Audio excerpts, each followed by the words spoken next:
And I'm going to go forward until my shoulder is matched up with this limit line. I make sure that my left mirror looks like it's centered or just past the L for Lexus. As I lost sight of the curb on the right side, I had a sense that it was time for me to stop. So the right mirror is super, super helpful.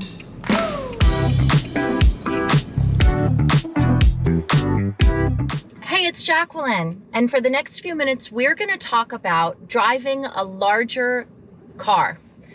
And by larger car, I mean a truck. Usually when I do my driving lessons, I'm driving in my Toyota Prius V, which is a mid-size family car. It's a hatchback, so I have really good visibility out the back window, and it's 4-door. So when I'm setting my mirrors, I use the back door handles as my guide. When I drive a larger vehicle like a truck, I have to do 3 things differently. First thing I have to do is set my mirrors. The second thing I'm going to think about is steering a little bit differently because a larger vehicle requires different steering control. And the third thing is I'm going to be even more careful about my speed because a larger vehicle takes longer to stop. So setting up my mirrors, my steering, and my speed control are going to be a little bit different in a truck. So let's start with setting up the mirrors. To set up my rear view mirror correctly, I want to make sure that while I'm looking straight ahead, I can glance up at the rear view mirror with my right eye and I can see very clearly out the back window. In my car that I usually drive, because it's a hatchback, on the back window, I can see my windshield wiper. Out of this back window, if I really focus, I can just barely see the bottom of the truck bed. And that's what gives me a sense of the bottom of the truck bed, the top of the window. And if I'm centered and I can see my headrests for the back seat on both sides, then I feel like I'm in a good position. Now I'm going to shift to my left mirror. I'm going to follow the same rule I set for myself in my other car. I want to see about 1/3 of the vehicle I want to see the left side of the vehicle in about 1/3 of the mirror. And since I don't have a back door handle to look at, I'm looking at the brake light. I can see a little glimpse of red brake light at the back corner of the truck bed. And that's what I want to use as my horizontal focus. If I see that back brake light and it looks level to my eye, not too far up and not too far down, then I know I'm set nicely with my mirror. Using the back brake light as my focus, I also do a check further back, making sure that I can see the limit line of the parking spot behind me. And I can even read the word compact backwards in the spot to the left. So that gives me a couple good clues that once I get out on the road, I'll be able to use the left mirror to see everything to the left side of the car and beyond. Now I go over to the right mirror. And on the right mirror, I like to see a little bit of the front door handle. And that's the same as in my other car. For my length of my torso and where my eyes sit, being able to see a little bit of the front door handle gives me a nice horizontal view. Everything behind me looks nice and level. I can see a little bit of the brake light, same as over here. I use that as my view in the distance, and I can see the limit line of the parking spot behind me, and I can even read upside down the word compact. So I've done my first work transitioning to a larger vehicle, a truck. I've set up my mirrors using different focus points than when I'm in my car, but the same formula, 1/3 of the car and a nice level mirror.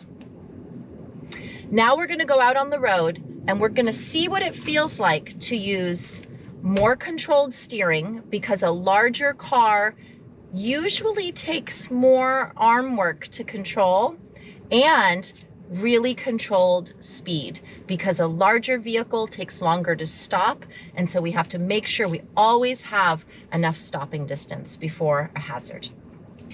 So I'm going to go ahead and back straight up using the limit lines as my guide, looking behind me just to make sure that no pedestrian sneaks up. And because I'm in a different car, it's a little bit different when I'm reversing. How do I know when to stop? So I'm looking at the brake light as it approaches the fence. I'm looking over my shoulder as my truck bed gets closer to the fence. And then I'm looking over here in my mirror, assessing the left side also. I'm going to use my turn signal just because it's a good habit, telling people the direction I'm intending to go. And then I'm controlling my steering wheel to get back to straight.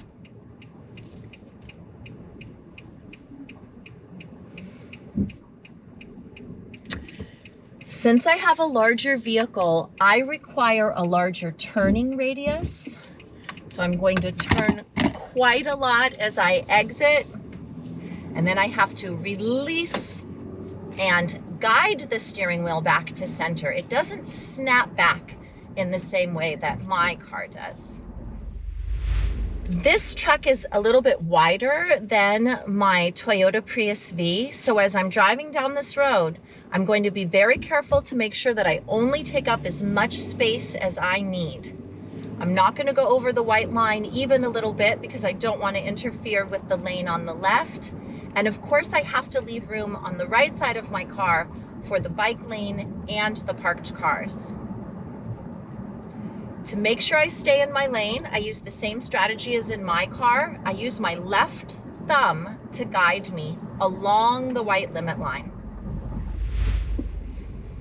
I'm going to turn right at this corner and go into a neighborhood where we can do some tighter turns, just to see how steering in a large vehicle is different and similar to steering a small car.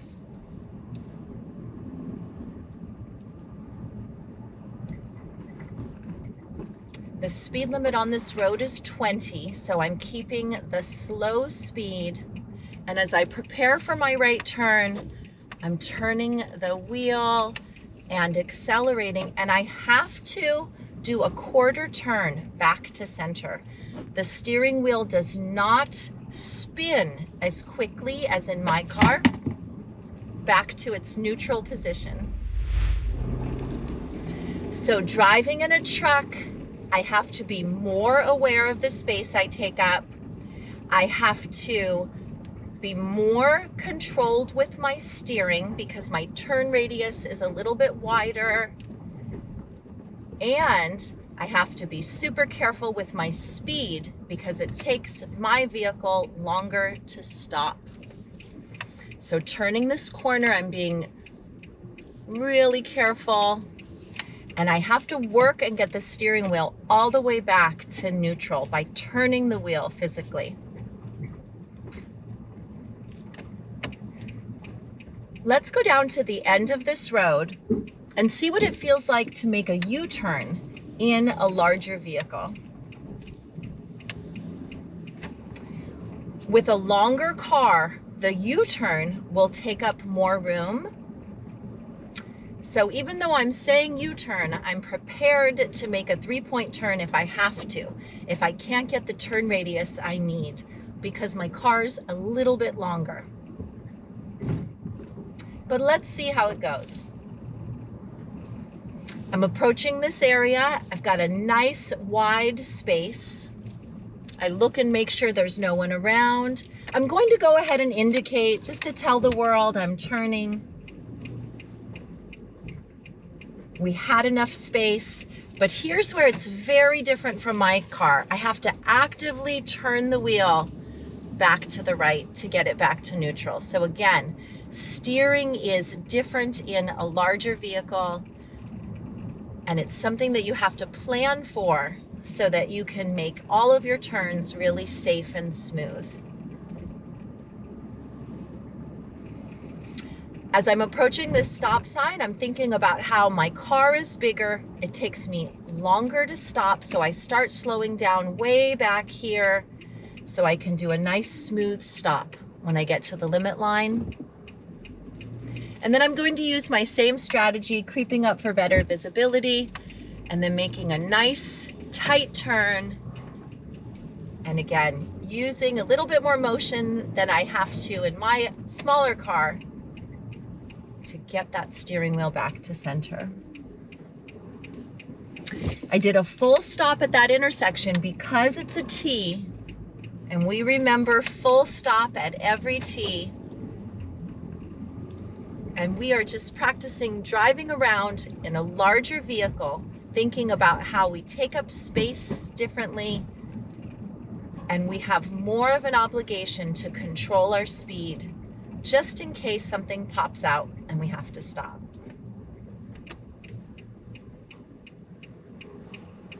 We'll do another tight turn here. And then getting the wheel back to neutral as we make our way up the hill. So driving a truck is super useful when you need to haul stuff for a friend. We just heard a little bit of my tires squealing as I accelerated because I was on a hill. It needed a little bit more of a boost to get up and over. Again, heavier vehicle, a little bit of different dynamics, different steering, different speed, and in that situation back there, even the acceleration from a hill was a little bit different. Just keeping my eye on the pedestrian on the left. And the next thing that we're going to work on that can feel very different in a truck is parking.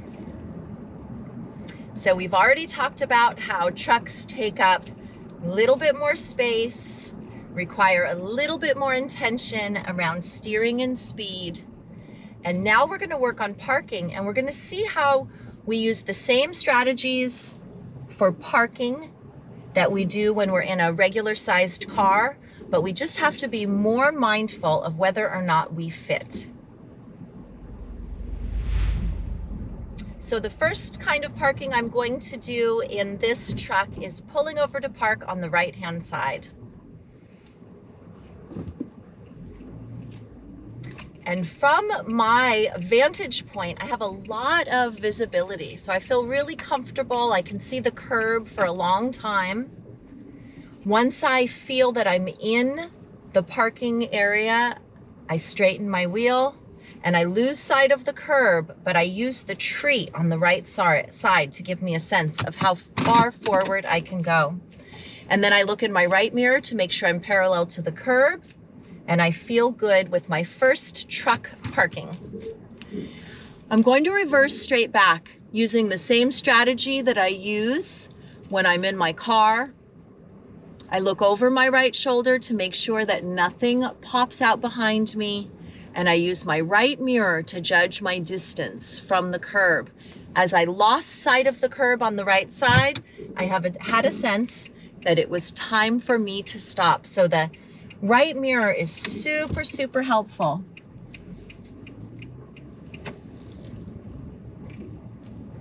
And now I'm going to go into a parking lot, and we're going to practice parking a truck.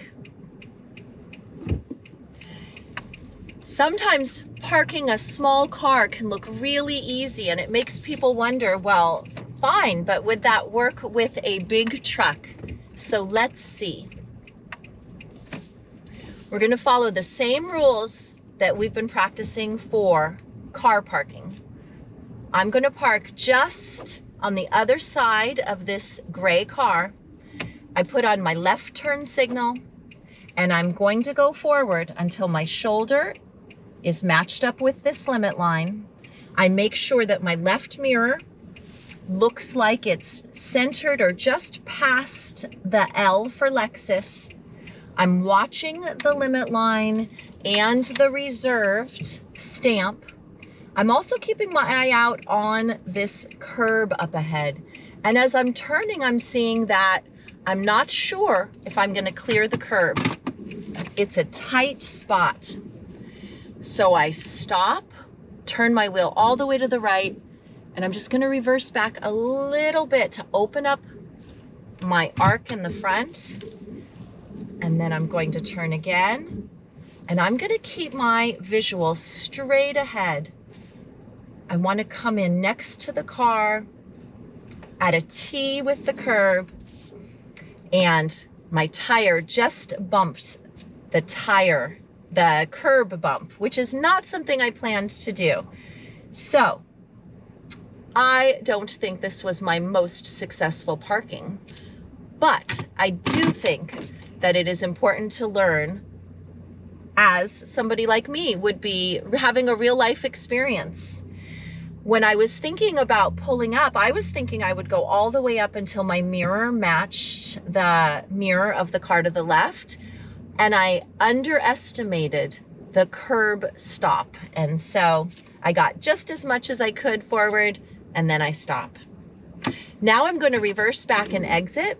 And as I'm reversing, I see with my right mirror that a car just parked behind me. I can see it very clearly. I see in my left mirror the limit line of the parking spot to the left. I'm looking behind me and up here. I'm curving slightly to the right so that I can use this angle, and I'm watching the friend in my left mirror as my truck approaches. I've got my left brake light to give me perspective, and then I turn. And because I could see the bumper of the Lexus car, I knew that I would be able to clear it and enter the road. Thank you for checking in today to do some work on driving a larger vehicle. I hope that you could see that even though this is bigger than the regular car I usually drive, I can use the same safe strategies, setting up my mirrors so that I have good visibility, using good steering control, using good speed control, and using the same strategies for parking, noticing where my shoulder is, where my mirror is, and being very careful to turn and fit in a spot. And if I don't fit the first time, reversing to give myself a little bit more room to enter. I hope you have a lot of fun practicing, that all your mistakes are safe mistakes, and that the more you drive, the better you figure out how to operate your car, whether it's a mid-sized family car or a truck. Stay safe and have fun. Bye.